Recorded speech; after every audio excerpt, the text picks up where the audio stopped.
Ẹ káàbọ̀ padà sórí ìkànnì YouTube wa tó bá jẹ́ ìgbà àkọ́kọ́ lélẹ́yìí tẹ́yin ní àǹfààní láti wà lórí ìkànnì yìí. Ẹ má gbàgbé ẹ bá wa ṣe kíni, ẹ bá wa tẹ subscription button yẹn àti notification bell sódà gbogbo ìgbà tá bá ti mú àwọn review film bí eléyìí wá àmàmà láǹfààní láti ṣe kíni láti jẹ ìgbádùn ara wa.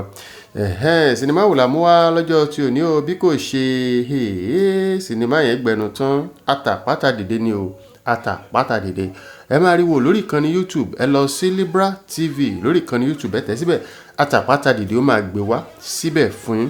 Sinimá yìí kọ́ni lọ́gbọ́n púpọ̀, ó kọ́ni lọ́gbọ́n púpọ̀.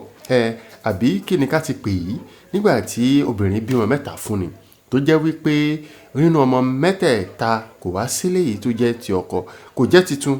Irú ẹ̀ tí ń ṣẹlẹ̀ tipẹ́ adẹ̀ ti wo àwọn sinimá tó jọ mọ́, ṣùgbọ́n nínú sinimá yìí bó ṣe rìn gangan ó ṣe ní láàánú. àfi kẹ́ ẹ wo, ẹ má jẹ́ ń sọ́jù, ẹ lọ sórí Libra TV ìyẹn lórí ìkànnì YouTube, ìbẹ̀lẹ̀ ti máa rí wò ẹ tẹ̀ síbẹ̀ Atapata Dide. Àwọn òṣèré jàǹkànjàǹkàn ló kópa níbẹ̀, àwọn bíi Yinka, Salawu, Abeebi, Anike, Abiodun, Jimoh àti àwọn bẹ́ẹ̀ bẹ́ẹ̀ lọ ló kópa nínú sinimá yìí. Ẹ jẹ́ ká jọ sọ̀rọ̀ tó bá jẹ́ pé ẹ̀yin ni ọkùnrin yìí kí lẹ máa ṣe gan. Tó jẹ́ pé ọmọ kìíní àlè ni, ọmọ kejì àlè ni, ọmọ kẹta àlè ni. Tó wá jẹ́ pé ìgbà tí wàhálà wá dé tọkọ fẹsẹ̀ kan tó lọ sí dókítà làṣírí wá tú o látara ẹ̀jẹ̀ tí ọkọ fi wá rí pé òun kọ́ ni òun ṣe kíni lóun ni ọmọ lẹ́yìn owó ribiribi tó sì ná lé àwọn ọmọ ẹ̀ lórí. Tó jẹ́ wípé gbogbo ìgbésí ayé ẹ̀ ló fi ń sin àwọn ọmọ ẹ̀ àtaya àtọmọ ló fi gbogbo ìgbésí ayé ẹ̀ sìn. ṣùgbọ́n síbẹ̀síbẹ̀ ọ̀tọ̀ lẹni tó lọ́mọ o, ọ̀tọ̀ lẹni tó lọ́mọ. Ó ṣe ní láàánú púpọ̀. ṣùgbọ́n lálápá kejì sinimá yìí báwo ló ṣe máa jẹ́ gan?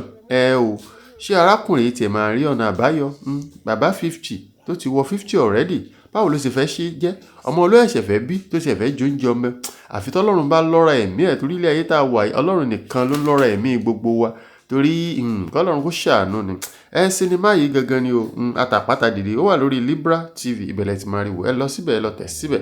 Ẹ má wá gbàgbé tí ẹ bá ń darapọ̀ mọ́ wa fún ìgbà àkọ́kọ́, ẹ bá wa tẹ notification button yẹn àti subscription button tó dájú gbogbo àtàbà tí ń jù wá bẹ̀lẹ̀ àjùmọ̀ máa láǹfààní láti jẹ̀gbádùn ara wa àti láti rí bó ṣe ń lọ. tó bá jẹ́ yín ni mo fẹ́ rọ́wọ́ yín ní comment section.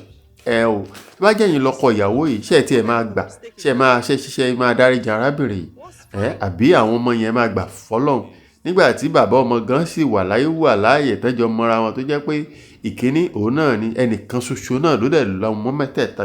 Ọlọ́run kó gbà wá lọ́wọ́ àwọn obìnrin wa ni. wọ́n nípa mí kú ó sorí bẹ̀m̀bẹ̀ fọ́kọ̀, obìnrin bímọ fún ni kò ní mọ̀ padà. Ọlọ́run kó ṣàánú wa. ṣe púpọ̀. So information tó fẹ́ gbà lójú àlà ìyẹn ló wà important sí. à ń sọ pé obìnrin ń pè ẹ́ lẹ́gbẹ̀ẹ́ ìyàwó ẹ̀ lóru, ó dọrùn mọ́ ẹ lójú, ṣé kò dọrùn mọ́ èmi lójú ni? I'm sorry about it. What rubbish is that now? Wọ́n mi sùn sí mi ò tẹ̀ ọ́, ṣé mo sọ fún ẹ kó